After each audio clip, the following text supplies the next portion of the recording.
맥주절을 지키라 라는 제목으로 함께 말씀 나누기 원합니다.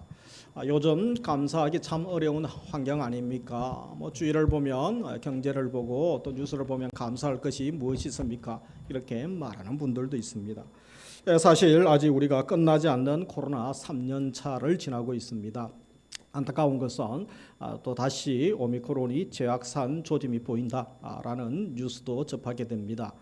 그리고 또 멀리서 발생한 원숭이 두창도 전 세계적으로 점점 확산되고 있습니다. 더 우려스러운 것은 전쟁 장기화로 고유가 시대, 또 원자재 값이 얼마나 폭등했는지 한 나라만의 이웃 나라만의 문제가 아니라 전 세계의 경제가 휘청거릴 정도의 영향을 미치죠. 고물가, 고금리, 인플레, 또 고실업까지 연결되어집니다. 어제 금융감독위원장의 말이 우리나라도 이미 퍼펙트 스톰이 시작된 것 같아 라는 말을 했습니다. 이것이 무엇입니까? 이 총체적 위기죠. 하나하나 뜯어보면 작아 보이지만 모여서 총체적 위기가 시작됐다라는 말을 했습니다.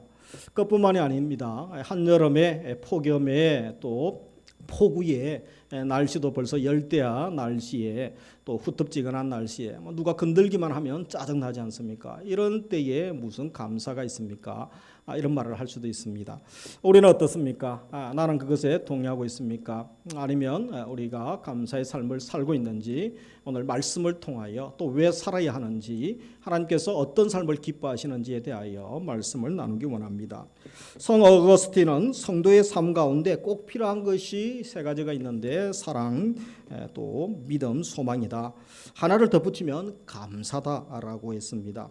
17세기 시인인 조지 허버트는 이런 기도를 했습니다. 하나님, 저에게 너무나 많은 것을 주심에 감사드립니다. 하지만 정말로 간절히 바라는 것이 한 가지 더 있습니다. 그건 바로 감사하는 마음입니다. 많은 것을 저에게 베푸셨지만 딱 한 가지 더 진정으로 감사하는 마음을 허락해 주소서라고 기도했습니다. 감사가 얼마나 중요합니까? 미국 속담에 이런 말이 있다고 합니다. 수학 문제 중에 가장 풀기 어려운 수학 문제가 하나 있는데 그것은 그동안 받은 감사의 개수를 세는 일이다. 하나님께서 우리에게 정말로 많은 것을 주셨지만 우리가 뒤돌아보며 감사하기를, 또 은혜에 감사 표현하는 것을 하지 않거나 또 망각하는 일들이 얼마나 많은지 모릅니다. 받은 축복을 세워보면 하나님의 은혜가 지금까지 넘치도록 하였음을 또 감사하며 고백할 수 있는 것입니다. 우리 삶이 좀 무미건조하고 감사보다는 짜증, 또 실망, 좌절, 걱정, 염려가 많아질 수가 있죠. 한 번씩 병원에도 가보시기 바랍니다. 그리고 장례식장도 가보고 감옥이나 구치소에 또 한 번씩 전도도 가고 신방도 가보시기 바랍니다. 그냥 살아있는 것 자체가, 걸어다니는 것 자체가, 호흡하는 것 자체가, 음식을 두 젓가락으로 또 숟가락으로 먹을 수 있는 것 자체가 기적이요 감사 아니겠습니까? 2022년 상반기를 마무리하면서 이 감사절을 보내면서 내 속에 감사와 기쁨을 다시 회복시켜 주시기를 주님의 이름으로 축복합니다. 오늘 말씀은 이 맥추절과 오순절에 대한 말씀이 연결되어져 있습니다. 이스라엘 백성들이 제일 중요하게 여기는 절기가 세 가지가 있죠. 그 중에 두 번째로 소중히 여기는 절기라면 맥추절이라고 할 수 있습니다. 먼저 유월절이 있죠. 그래서 무교절, 유월절에 처음 익은 이삭 보리를 추수하여 하나님께 드립니다. 그 후에 7주가 지나여 7 곱하기 7은 49일 지나서 50일째 되는 날에 밀을 추수하여 드리게 됩니다. 그래서 읽었던 16장 9절에 보면 7주를 셀지니 곡식에 나설 때는 첫날부터 7주를 세어 10절 같이 읽습니다. 내 하나님 여호와 앞에 7절을 지키되 내 하나님 여호와께서 내게 복을 주신 대로 내 힘을 헤아려 자원하는 예물을 드리고. 그래서 여기에 보면 맥주절을 다른 말로 또 77절이다 이렇게 표현하고 있습니다. 여러 이름들이 있죠. 특별히 첫 곡식을 거두는 절기로서 출애굽기 34장 22절에 보면 초실절이다 라는 표현도 하고 있습니다. 그래서 이 맥주절, 77절, 초실절, 이것은 첫 추수에 대하여 감사하는 날로 지켰음을 보게 됩니다. 그래서 이 맥추절에 대하여 명령하기를 11절에 중요한 명령을 하셨죠. 같이 읽습니다. 너는 내 자녀와 노비와 내 성중에 있는 레위인과 및 너희 중에 있는 객과 고아와 과부가 함께 내 하나님 여호와께서 자기의 이름을 두려고 택하신 곳에서 내 하나님 여호와 앞에서 즐거워할지니라. 그래서 여기에 보면 너희들끼리만 감사 예배 드리는 것이 아니라 소외된 자들을 초청하라고 하죠. 그들을 섬기고 그들과 함께 택하신 곳에서 즐거워하라. 너는 애굽에서 종되었던 것을 기억하고 이 규례를 지켜 행하라 라고 말씀합니다. 그래서 이 맥주절 77절은 애굽에서 종되었던 것에서 해방되었죠. 그리고 광야 생활 가운데 하나님께서 저들에게 지켜주셨던 것, 가나안에 입성하여서 이제 유목민으로 사는 것이 아니라 저들도 정착민으로 살게 하시고 또 파종하여 농사를 짓고 결실도 보고 또 추수도 하게 하시죠. 직접 먹게 해주신 하나님 은혜에 감사하는 겁니다. 첫째는 감사죠. 그리고 또 하나는 너희들끼리만 감사하지 말라. 소외되고 어려운 이웃들을 초청하라는 거죠. 그들과 함께, 그래서 함께라는 말이 나와 있죠. 여호와 앞에 나와 즐거워하고 감사하고 기뻐하는 날, 그날이 바로 맥주절입니다. 그래서 맥주절은 감사가 충만해야 됩니다. 그리고 섬김 구제가 있어야 됩니다. 우리도 지난달에 또 상반기에 또 미자립 교회들 또 섬김을 집행하고 또 성탄절 되면 또 신년에 또 우리 구제 섬김을 하지 않습니까? 초창기에 좀 많이 하다가 좀 어려워서 조금씩 하지만 지난 당회 때 다시 우리가 회복하고 또 하반기에 우리 제재계 때도 말씀드렸던 것처럼 점점 회복합시다. 기도해 주세요라는 말씀을 드렸습니다. 하나님은 이 맥주절의 규례를 가나안 땅 들어가기 전 모세에게 이미 광야에서 말씀을 했습니다. 너희들이 가나안 땅 들어가서 정착하면서 농사를 지으면 뭐죠? 더 이상 이제 광야의 하나님은 필요 없습니다. 이제 우리도 농사 지어서 우리도 얼마든지 부자 될 수 있고 배부르게 먹을 수 있습니다. 아침마다 저녁마다 그렇게 힘들게 만나 매출하기 그렇게 구하러 가지도 않아도 되고 주우러 가지 않아도 되고 이런 교만한 생각하면서 하나님 버릴까 봐 하나님 미리 40년 전에 광야에서 이들에게 명령을 주셨던 거죠. 그래서 너희들이 우리 힘으로 살 수 있어 하나님 필요 없어 이런 말 하지 않도록 미리 하나님의 은혜와 사랑을 기억하라고 명령합니다. 그래서 우리가 맥주절을 정리하면 먼저 추수감사의 날이죠. 감사의 날입니다. 추수에 대한 감사죠. 그리고 하나님의 은혜를 기억하는 날이라고 할 수 있습니다. 그리고 어려운 이웃들과 함께 기쁨을 나누고 즐거워하는 날, 모두에게 모두를 해방하는 날이다라고 할 수 있는 것입니다. 그런데 구약에 이렇게 지켜오던 맥주절이 예수님 오시기 전 언제부터인가 유대인들은 이제 오순절이라고 불렀습니다. 그래서 성경에는 구약에는 오순절이라는 단어가 없죠. 성경 역사가 없는 바로 구약과 그리고 또 신약 시대 중간기가 400년이 있죠. 신구약 중간사 400년 기간 가운데서 이 절기를 저들이 오순절이라고 계명한 것으로 보여집니다. 그래서 초대교회의 이 성도들이 오순절을 기억하면서 지켰습니다. 오순절을 지킬 때에 1세기 유대인들 사이에 이들은 추수에 대한 감사죠. 맥주 감사, 감사의 의미가 있을 뿐 아니라 저들에게 율법 주신 것에 대하여 그 율법 준 날을 기억하면서 지켰다라고 전해지고 있습니다. 어찌되었든 지금 우리가 맥주 감사절을 지키죠. 맥주절을 지키면서 우리는 어떤 태도로 이 말씀을 받아야 되겠습니까? 우리는 또 어떻게 살아야 되겠습니까? 몇 가지 말씀을 나누면 첫째로 절기를 지키며 하나님 은혜를 기억하기를 원합니다. 성경은 6월절 맥주절 같은 절기를 명령하죠. 그러면서 지키라고 말씀합니다. 왜 귀찮게 하나님 이런 절기를 만들어서 지켜야 됩니까? 우리하고는 관계없지 않습니까? 그렇게 말할 수도 있죠. 그런데 인간에게는 고약한 재성이 있습니다. 이런 기념일 절기를 만들어 놓지 않으면 다 잊어버린다는 것입니다.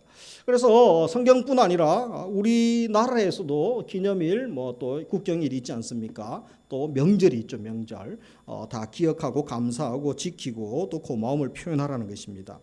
6월절을 보낼 때 이들이 어떻게 지냅니까? 민수기 28장 18절 25절에 보면 그 첫날에 성회로 모일 것이요 아무 일도 하지 말 것이요 일곱째 날에는 성회로 모일 것이요 아무 일도 하지 말 것이다. 그래서 하나님께서 이스라엘 백성들에게 6월절 지키라고 먼저 명령하면서 그 의미를 숙지하기 위하여 하루 가지고 안 된다는 거죠. 첫날 마지막 날 너희들이 전체로 다 모여서 성회로 지키라 모이라 그렇게 말씀합니다. 그러면서 6월절 같은 경우에는 저들이 7일 동안 아주 맛없는 무교병을 먹습니다. 이 누룩이 들어가지 않는 맛없는 아무런 그런 당분이 없는 맛없는 거 아닙니까? 무교병. 7일 동안 맛없는 무교병을 먹게 하시죠. 그래서 애굽에서 너희들이 고난 가운데 지냈는데 하나님의 은혜로 너희들을 구원해 준 것, 그리고 홍해를 건너고 또 광야 시대 그 고생하면서 하나님이 가나안까지 인도하신 것, 그것을 기억하라는 것입니다. 어떻게 너희가 죽음의 사자로부터 구원받고 어떻게 너희 선배들이 조상들이 여기까지 왔는가 너희들이 기억하고 가르치라는 거죠. 구약에는 그렇게 했습니다. 그런데 이 유월절은 신약에는 지키지 않죠. 마지막 유월절 누가 지켰습니까? 예수님이 유월절을 지키면서 새로운 기념하라고 하신 예식이 있죠. 성찬식이죠. 성찬식. 그래서 예수님 오신 이유는 우리가 이 유월절을 지키지 않고 오히려 이 유월절의 완성이신 예수 그리스도의 죽음을 기억하며 성찬 예식을 거행하게 됩니다. 그래서 우리는 한국 교회는 고난 주간을 지키게 되죠. 우리 예장 합동교단에서는 사순절로 하지 않고 고난 주간 한 주간을 지키게 됩니다. 그리고 금식하고 기도하고 경건하게 보내고 또 매주일 예배를 드리면서 예수님의 십자가 죽으심과 부활을 감사하며 말씀을 묵상하기도 합니다.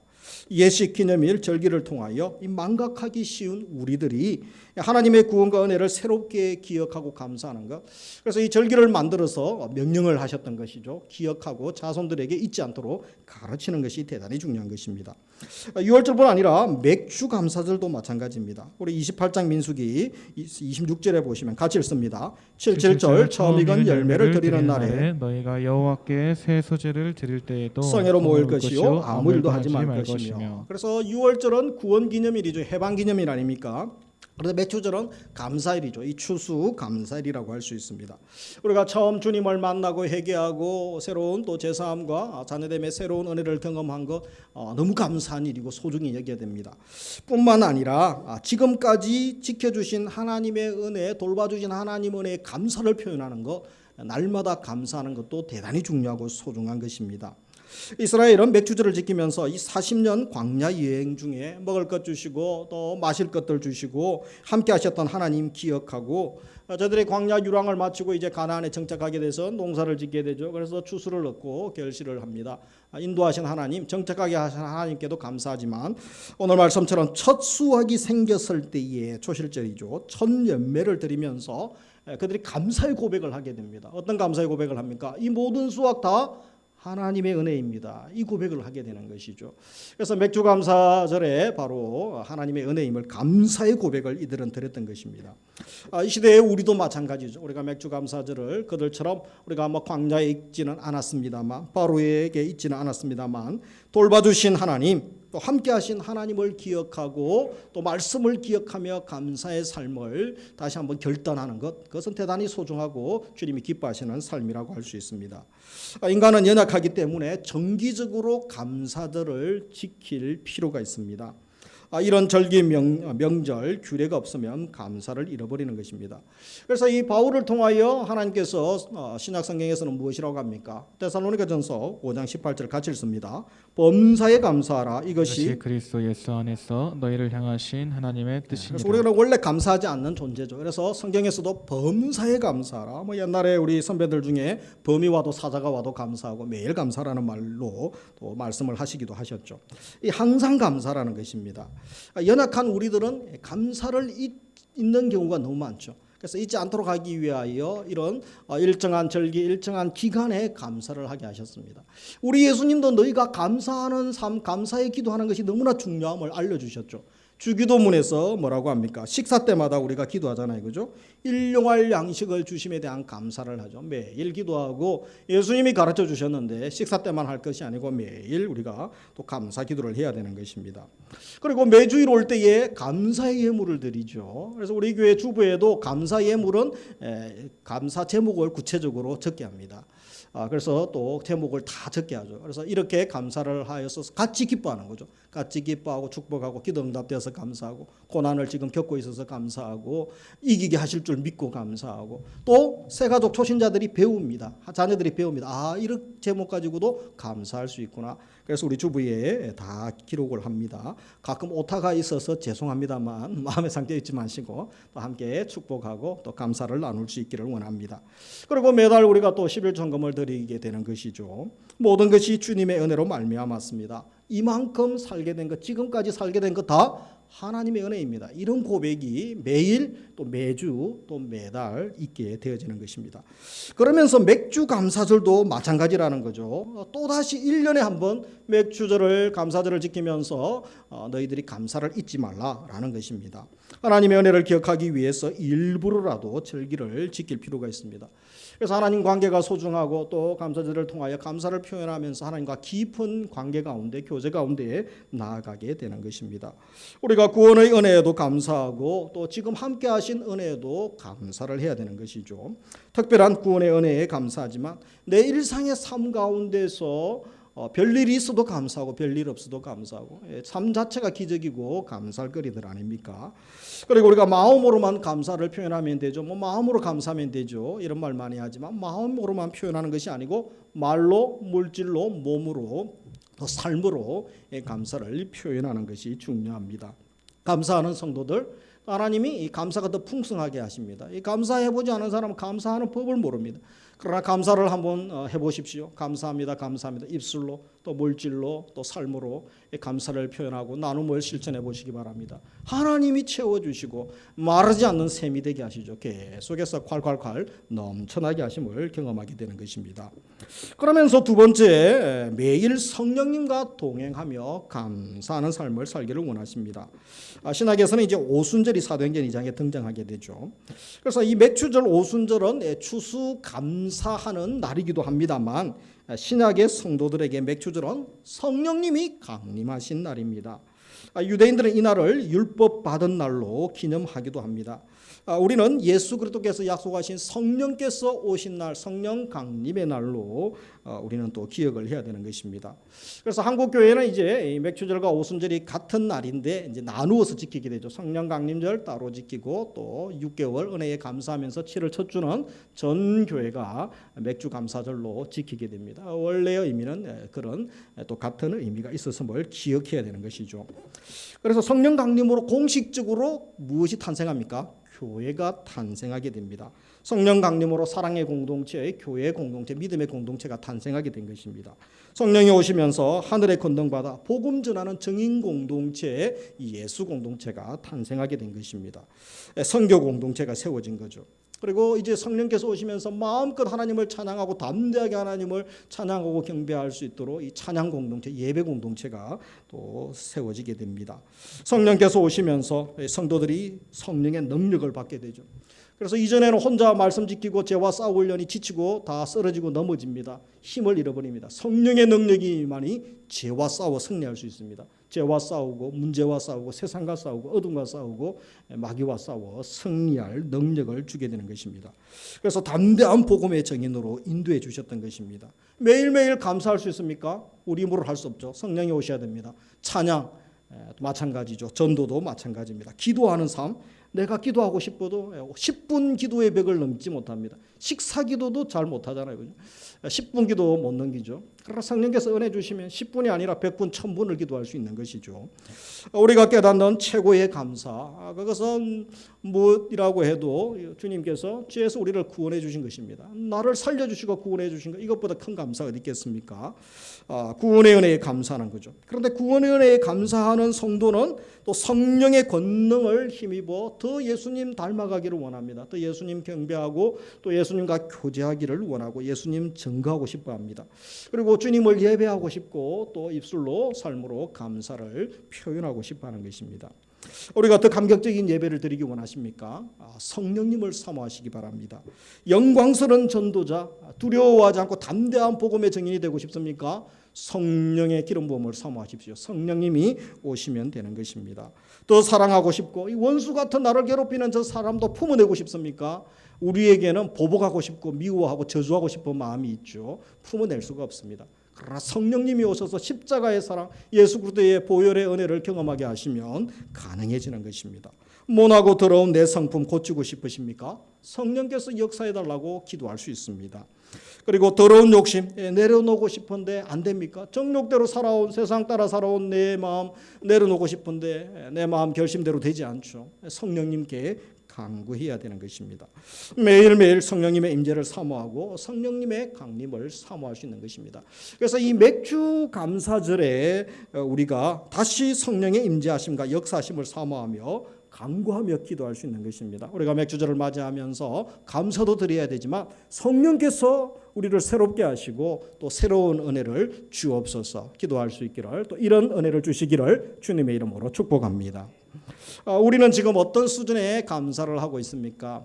우리 시중에 무명의 기도라는 시가 있죠. 작자 미상이지만 아시는 분도 많이 계시겠죠. 미국 남북전쟁 당시 남북 군인 주머니에서 발견된 시였습니다. 우리의 기도와 얼마나 다른지 한번 보기 원합니다. 큰 일을 이루기 위해 힘을 달라고 하나님께 기도했더니 같이 읽습니다. 겸손을 배우라고 연약함을 주셨습니다. 많은 일을 해낼 수 있는 건강을 구했더니 보다 가치 있는 일을 하라고 평을 주셨습니다. 행복해지고 싶어 부유함을 구했더니 지혜 주고 가난을 주셨습니다. 세상 사람들의 칭찬을 듣고 싶어 성공을 구했더니 뽐내지 말라고 실패를 주셨습니다. 삶을 누릴 수 있도록 모든 것을 갖게 해달라고 기도했더니 모든 것을 누릴 수 있는 그 자체를 선물로 주셨습니다. 같이 읽습니다. 구한 것 하나도 주시지 않았지만 내 모든 들어주셨습니다. 하나님의 뜻을 따르지 못하는 삶이었지만 내 마음속에 진작 표현하지 못한 기도는 모두 들어주셨습니다. 나는 가장 많은 축복을 받은 사람입니다. 얼마나 수준이 높은 기도입니까? 기도한 거 다 응답받지 않고 건강하기를 원하는데 병이 생기고 또 참 몹쓸 일들이 생기고 더 상황이 안 좋아질 수 있습니다. 그런데 하나님이 은혜 주시면 이런 기도할 수 있는 것이죠. 우리도 이런 차원 높은 기도, 또 평생 감사, 전천후 감사의 수준까지 높은 수준의 감사의 삶까지 나아가는 은혜를 주시기를 주님의 이름으로 축복합니다. 우리 록펠러의 감사는 잘 모르긴 하죠. 뭐 감사한 사람도 아니기도 하고 잘 나오지도 않죠.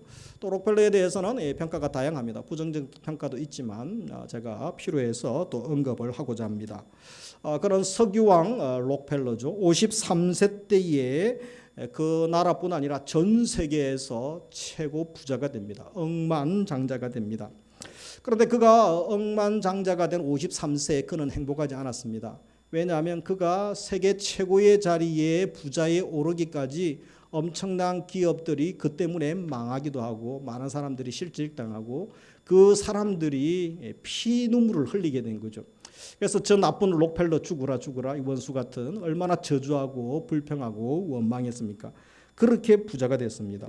악덕재벌 냉혈 기업가로 평가받았죠. 경쟁 회사들 또 직원들의 피눈물을 쏟아 원망이 가득했습니다. 그뿐만 아니라 그는 시한부 인생, 1년밖에 살지 못하는 시한부 인생이 되었습니다. 머리카락이 다 빠지고 눈썹도 빠지고 몸도 초췌하게 말라가는 불치병이었습니다. 그래서 신문 기자들이 록펠러 벌써 올해 안에 조만간 한두 달 안에 죽을 줄 알고 이미 사망 기사를 다 적어놨습니다. 원고를 다 써놓고 이제 죽으면 바로 이제 새벽에 아침 일찍 신문이 발간되는 거죠. 록펠러 저 나쁜 악질 록펠러 언제 죽나 그렇게 했던 것이죠. 그가 그 고통 가운데서 몸이 너무 아파서 잠을 자지 못하고 밤새 괴로워하던 어느 날이었습니다. 갑자기 침대에서 벌떡 일어나 소리칩니다. 돈은 아무것도 아니다. 하나님이 모든 것 되신다. 그래서 그걸 깨닫고 나서 그가 침대에서 일어나서 무릎을 꿇습니다. 하나님께 간절히 기도하며 밤을 새죠. 이 새벽을 맞이하게 됩니다. 그 이후에 성실하게 교회에 출석하게 되고 예수님을 믿고 그리스도인이 됩니다. 록펠러의 인생이 그때부터 변화되기 시작합니다. 그가 나누는 삶을 살기 시작하면서부터였습니다. 친구 목사의 조언을 따라 자선 사업을 시작하게 되죠. 그래서 이 유명한 록펠러 재단을 설립하게 됩니다. 시카고 대학을 비롯하여 12개 종합대학을 세우고 12개의 단과대학 및 연구소 도서관들을 많이 짓고 사회에 기증합니다. 교회를 건축했는데 4,928개의 교회를 건축하여 하나님께 바치게 됩니다. 그래서 이런 일들을 하면서 그를 저주하고 욕하고 빨리 죽으라고 원망했던 그 사람들, 또 그 단체에 도움을 받았던 사람들이 바로 록펠러에게 편지를 보냅니다. 칭찬하고 감사하기 시작합니다. 그가 그 편지를, 아이들의 편지를 받고 또 격려를 받기 시작합니다. 이 나눔이 감사의 씨앗이 되고 다시 삶의 활력을 얻기 시작했습니다. 53세에 죽는다고 했던 사람이 45년을 더 살고 98세까지 최장수 또 장수하게 되죠. 그래서 53세는 욕먹고 자기를 위하여 사람들의 피땀을 또 흘리게 했던 그런 인물이었죠. 그러나 남은 45년은 남을 위하여 살게 되어집니다. 이 감사의 씨앗이 나눔과 섬김임을 기억하면서 우리도 어떻게 살아야 되겠습니까? 나눔과 섬김을 통하여 감사의 기쁨, 또 감사 회복, 또 기쁨이 회복되는 은혜를 우리에게도 주시기를 주의 이름으로 축복합니다. 말씀을 맺습니다. 절기의 특별한 은혜를 구하고 감사하는 인생 되기를 원합니다. 우리 6개월을 돌아보며 지금까지 지내온 것 다 하나님의 은혜임을 고백하기 원합니다. 한 주간도 예수 그리스도 안에서 영생을 누리시고 풍성히 누리기를 원합니다. 감사, 기쁨, 찬양의 회복, 이 귀한 은혜를 우리가 사모하며 나아갈 수 있어야겠습니다. 그리고 두 번째로 감사절에 더 감사하고 성령 강림절에 더 성령 충만함을 강구할 수 있기를 원합니다. 어제나 오늘이나 동일하신 우리 성령님이시죠. 권능으로 오실 때 또 역사하여 주시면 얼마든지 초대교회에 일어났던 일들 우리 시대에도 일어날 수가 있는 것입니다. 그래서 성령의 은혜를 구해야 됩니다. 절대적으로 성령의 능력을 구하고 성령의 통치를 사모하며 우리가 감사절을 보낼 수 있기를 원합니다. 그래서 더 감사하는 성도, 더 기도하고 더 성령 충만한 성도로 남은 6개월 사시고 또 우리 7월 한 달, 한 주간 승리의 삶, 믿음의 삶 살아가는, 감사의 삶 살아가는 우리 성도님들 다 되시기를 주님의 이름으로 축복합니다. 우리 말씀 생각하시면서 함께